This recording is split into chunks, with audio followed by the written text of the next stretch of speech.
മറിയാമേ ഞാൻ തോട്ടക്കാരൻ തന്നെ, ഞാൻ പറുദീസായി സ്ഥാപിച്ചോൻ ശ്രേഷ്ഠൻ.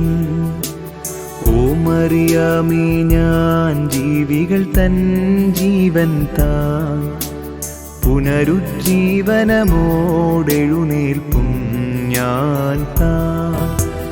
ഞാൻ കൊല്ലപ്പെട്ടു, ഞാൻ കല്ലറയാർന്നു, തൊട്ടിടരുതേ ഞാൻ താതാന്തികമേറിയിട്ടില്ല. മഹിമയൊടക്കബറീന്നെഴുന്നേറ്റേനെന്നേവം ശിഷ്യന്മാരോടായി നീ സുവിശേഷിക്ക.